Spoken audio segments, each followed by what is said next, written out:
कर्ण और युधिष्ठिर का संग्राम का शेष भाग।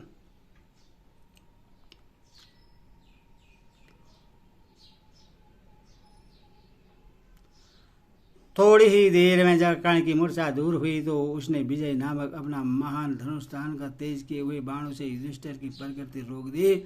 उस समय दो पंचाल राजकुमार युधिष्ठिर के पहियों की रक्षा कर रहे थे।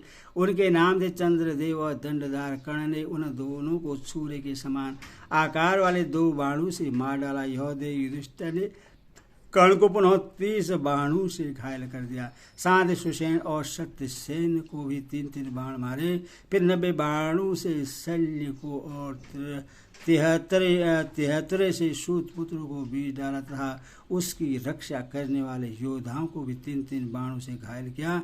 तब कर्ण ने हंसकर अपना धनुष टंकार और एक भल तथा 60 बाणों से युधिष्ठिर को आहत करके जोर से गर्जना के फिर तो पांडव पक्ष के योद्धा बड़े अमर्ष में भरकर दौड़े और युधिष्ठिर की रक्षा के लिए कर्ण को बाणों से पीड़ित करने लगे। सात्विक चिकितान युष्व पांड्य धृष्ट ढोमन श्रीखंडी द्रौपदी के पुत्र प्रवर्धक नकुल सहदेव भीमसेन धृष्ट के तथा करुष मत्स्य के गए काशी और कौशल देश के योद्धा ये सब के सब कर्ण पर बाणों की प्रहार करने लगे। पंचाल देशी जन्मेजय भी उससे सहायकों से भेजने लगा। पांडव भी कर्ण पर सब ओर से वरहा कर्ण नाराज नालिक वाण वध दत्त विपाट तथा शूर्प आदि नाना प्रकार के अस्त्रों की वर्षा करने लगे। यह देख कर्ण ने ब्रह्मशस्त्र प्रकट किया। उसके बाणों से संपूर्ण दिशाएं आच्छादित हो गई। सराग्नि की लपटें में झूल सकर पांडव वीर भस्म होने लगे। तदनंतर कर्ण ने हंसकर युधिष्ठिर का धनुष काट दिया। फिर पलक मारते ही उसने तेज किए हुए 90 बाणों से उनका कवच छिन्न भिन्न कर दिया। कवच कट जाने पर बाणों की मार से वे लोहलोहान हो गए और क्रोध में भरकर उन्होंने कर्ण की रथ पर फौलाद की बनी हुई शक्ति छोड़ी। किंतु कर्ण ने 7 बाण मारकर उसके टुकड़े टुकड़े कर दिए। इसके बाद युधिष्ठिर ने कर्ण की भुजा ललाट और मस्तक में 4 तोमर का प्रहार करके हर्षनाद किया। कर्ण के शरीर से खून की धारा बहने लगी। उसने एक भल्ल से युधिष्ठिर की ध्वजा काट डाली और तीर से उन्हें भी आहत किया। फिर तरकस काट कर रथ के भी टुकड़े टुकड़े कर डाले। इस प्रकार पराजित होकर राजा युधिष्ठिर एक दूसरे रथ पर बैठ और रणभूमि से भाग चले। कर्ण ने पीछा करके युधिष्ठिर के कंधे पर हाथ रखा और उन्हें बलपूर्वक पकड़ लेना चाहा। इतने में उसे कुंती को दिए हुए वचन का स्मरण हो आया। इधर शल्य भी बोल उठे, कर्ण महाराज युधिष्ठिर को हाथ न लगाओ, मुझे भय है कि कहीं पकड़ते ही ये तुम्हें मारकर भस्म न कर दे। यह सुनकर कर्ण हंस पड़ा और पांडुनंदन युधिष्ठिर का उपहास करते हुए कहने लगा, युधिष्ठिर जिसका उच्च कुल में जन्म हुआ है, जो क्षेत्र धर्म में स्थित हैं, वह भयभीत होकर प्राण बचाने के लिए युद्ध छोड़कर भाग कैसे सकता है। मेरा तो ऐसा विश्वास है कि तुम क्षेत्र धर्म के पालन में निपुण नहीं हो, क्योंकि सदा ब्राह्मणोचित स्वाध्याय और यज्ञों में ही लगे रहते हो। कुंतीनंदन, आज से लड़ाई में न आना, सूरवीरों का सामना न करना तथा उनके लिए मोह से अपनी बातें भी न निकालना। इतने बड़े समर में तो कभी जाने का नाम न लेना। यदि युद्ध में हम जैसे लोगों से कुछ कड़वी बात कहोगे तो उसका यही अथवा इससे भी कठोर फल मिलेगा। राजन, अपनी छावनी में जाओ अथवा श्री कृष्ण और अर्जुन जहाँ हैं वहाँ ही चले जाओ। ऐसा कहकर कर्ण ने युधिष्ठिर को छोड़ दिया और पांडव सेना का सहार करने लगा। राजा युधिष्ठिर बहुत लज्जित होकर तुरंत वहां से हट गए और सूत कीर्ति के रथ पर बैठकर कर्ण का पराक्रम देखने लगे।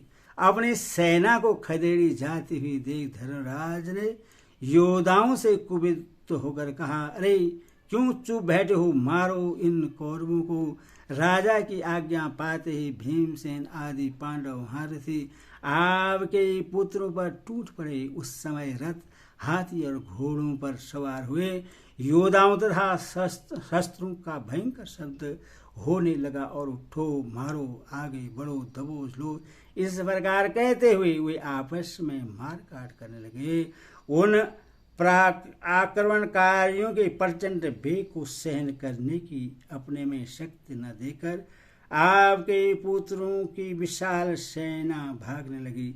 यह देख दुर्योधन ने अपने योद्धाओं को सब ओर से रोकने का प्रयास किया, परंतु वह पुकारता ही रह गया। सेना पीछे न लौटी। कर्ण की भी दृष्टि उधर पड़ी। उसने कौरव सैनिकों को मालिकों के साथ भागते देख महाराज शल्य से कहा, अब तुम भीम के रथ के पास चलो। शल्य ने अपने घोड़ों को भीम की ओर बढ़ाया।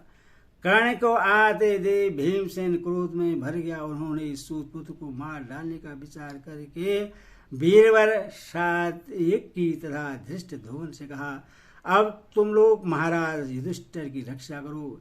अभी मेरे देखते देखते उन्हें बहुत बड़े संकट से किसी तरह छुटकारा मिला है। दुरात्मा कर्ण ने दुर्योधन को प्रश्न करने के लिए मेरे सामने ही उनकी समस्त युद्ध सामग्री को तहस नहस कर डाला है। इससे मुझे बड़ा दुख हुआ है। अब मैं उसका बदला चुकाऊंगा। आज घोर संग्राम करके या तो मैं ही कर्ण को मार डालूंगा या वही मेरे वध करेगा। यह मैं सच्ची बात कह रहा हूँ। राजा को मैं तुम्हें धरोहर के रूप में देता हूँ। उनकी रक्षा के लिए सब प्रकार से यत्न करना। यो कहकर महाभाव भीमसेन अपने महान सियानाथ से संपूर्ण दिशाओं को प्रतिध्वनित करते हुए कर्ण की ओर बढ़े। उन्हें चढ़कर आते देख कर्ण ने क्रोध में भरकर उनकी छाती में नाराज का प्रहार किया। इस प्रकार सूतपुत्र के हाथों घायल होकर भीम ने भी उन बाणों से ढक दिया और तेज किए हुए 9 बाण मारकर उसको घायल कर डाला। तब कर्ण ने भीम के धनुष के 2 टुकड़े कर दिए। भीम ने दूसरा धनुष उठाया और कर्ण के मर्म स्थानों को बीध कर बड़े जोर से गर्जना की। फिर सूतपुत्र का वध करने के लिए उन्होंने पर्वतों को भी विदीर्ण कर ढालने वाला एक बाण धनुष पर चढ़ाया और उससे उसकी ओर छोड़ दिया। उस वज्र के समान वेगशाली बाण से सूतपुत्र के शरीर को छेद डाला। सेनापति कर्ण बेहोश होकर रथ की बैठक में गिर पड़ा। उसे मूर्छित देख मदराज शल्य कर्ण को रणभूमि से दूर हटा ले गए। इस प्रकार कर्ण को परास्त करके भीमसेन ने कौरव सेना को मार भगाया। हरि ओम तत्सत्।